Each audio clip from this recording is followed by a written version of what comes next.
Yo Minna, selamat datang di channel Cerita Anime, di channel yang biasa-biasa ini. Di video kali ini, aku akan membahas alur cerita manga Rogo ni Sonete Isekai de Hachiman Mai no Kinka wa Tamimasu, lanjutan dari animenya ya. Bagi yang belum nonton animenya, nonton juga animenya biar bisa paham dengan pembahasan yang ada di video ini. Yos, gak usah berlama-lama lagi, mari kita masuk ke pembahasannya. Ikuzo.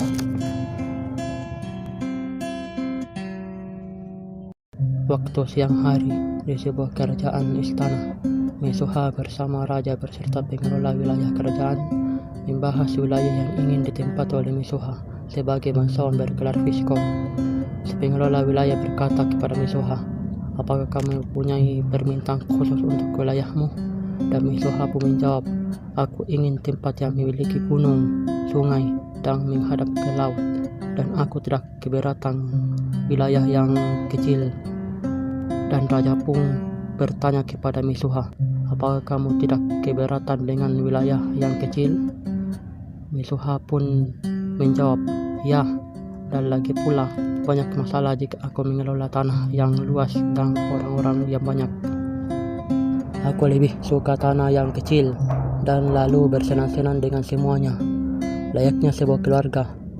Tapi aku tidak mau tanah yang berhadapan langsung dengan perbatasan." Seketika sang raja memasang ekspresi muka terkejut dengan pernyataan yang dikatakan oleh Mitsuha. Lalu pengelola tanah mengatakan, "Kalau begitu kamu bisa mengambil wilayah di sisi utara. Lagi pula lautnya berada di sisi utara kerajaan ini." Dan si pengelola tanah menunjukkan sebuah peta ke Mitsuha sambil mengatakan, "Tolong lihatlah peta ini."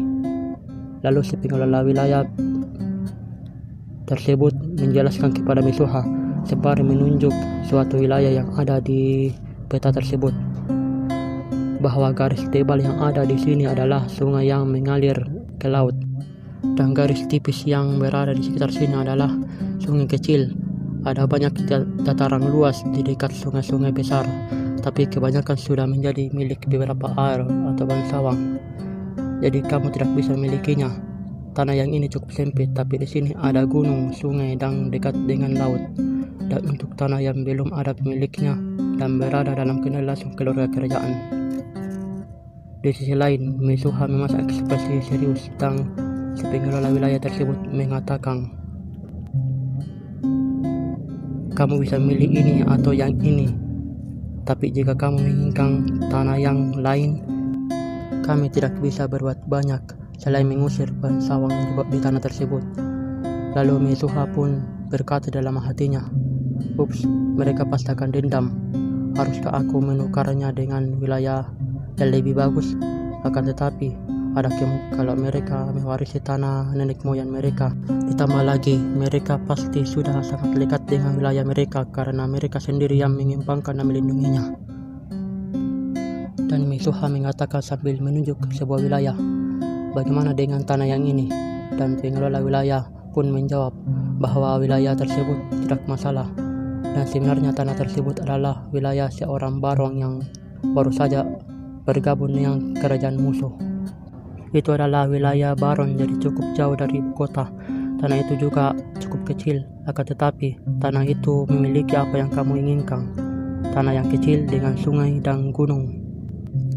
Pengelola tanah pun bertanya kepada Mitsuha, "Apakah kamu benar-benar tidak keberatan? Kamu adalah seorang bangsawan yang bergelar Viscount. Kamu bisa memilih wilayah yang berada di dekat ibu kota untuk menghasilkan keuntungan yang lebih baik." Dan Mitsuha pun menjawab, "Tidak, wilayah ini sudah cukup." Mitsuha sambil tersenyum lebar dan mengatakan dalam hatinya, "Dengan ini aku mendapatkan wilayah." Seketika Mitsuha mengingat sesuatu. Wilayah yang menghadap ke laut di sisi utara.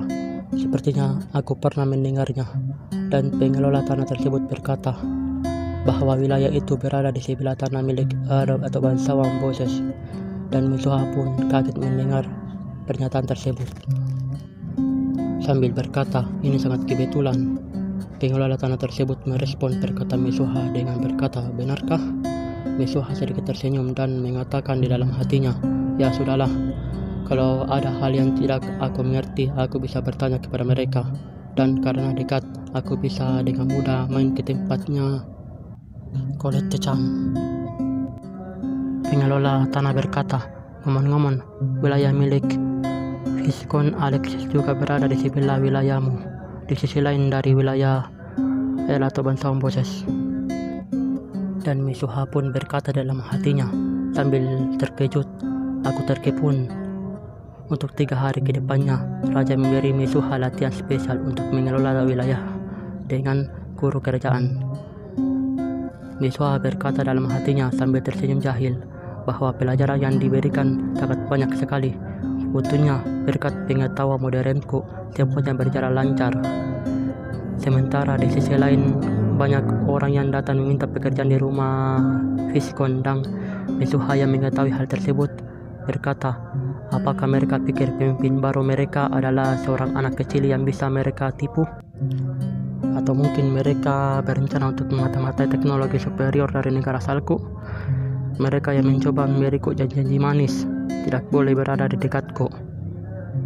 Lalu Misuha pun menutup tokonya untuk sementara waktu dan pergi ke wilayahnya. Sebelum Misuha pergi, Misuha meminta tolong kepada tetangganya untuk menghubungi prajurit kerajaan jika mereka melihat orang yang mencurigakan. Dan Misuha pun meminta tolong kepada kelompok Spain untuk mengawasi tokonya dari waktu ke waktu selama mereka berada di ibu kota.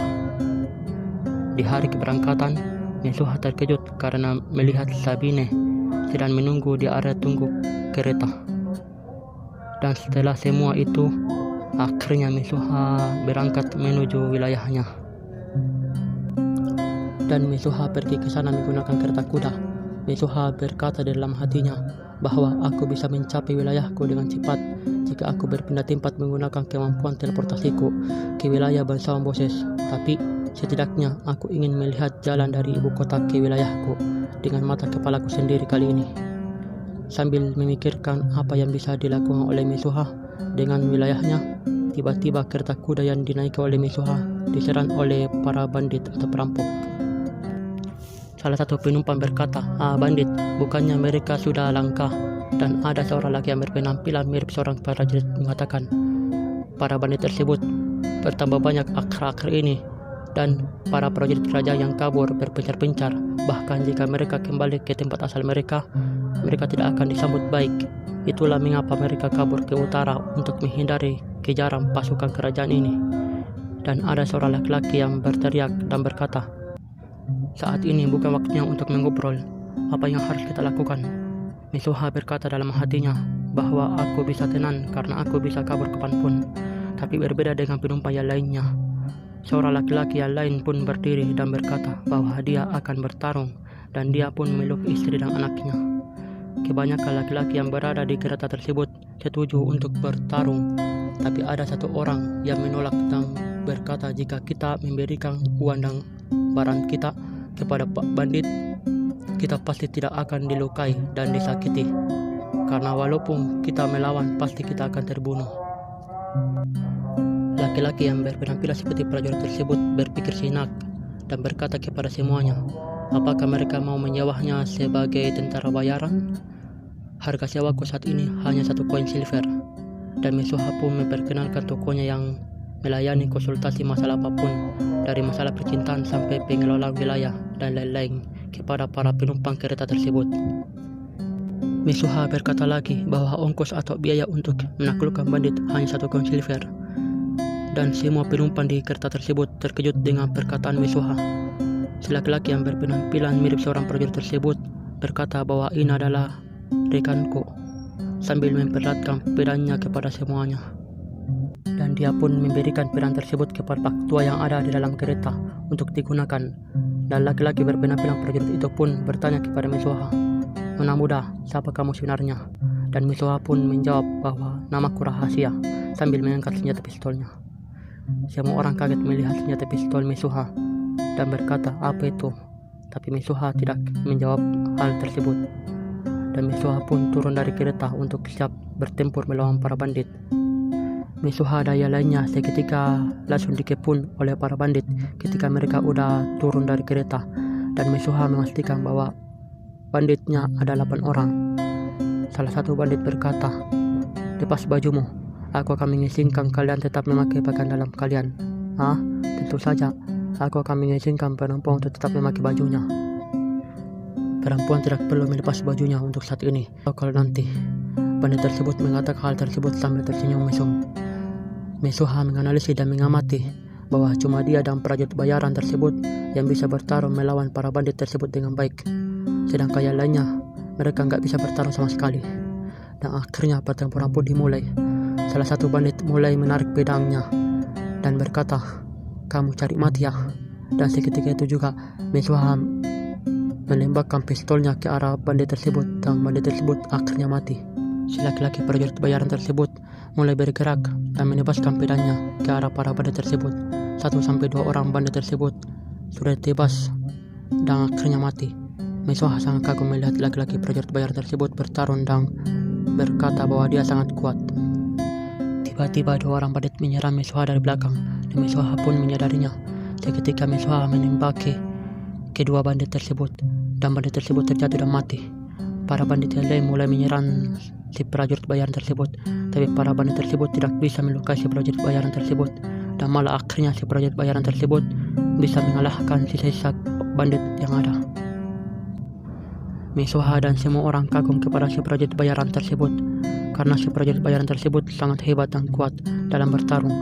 Dan akhirnya pertempuran melawan para bandit pun selesai dan para penumpang pun merasa terharu karena mereka bisa selamat. Video pembahasannya cukup sampai sini ya. Kita akan lanjut pembahasannya di video selanjutnya. Maaf kalau videonya masih kurang bagus. Sorry ya, mata nih.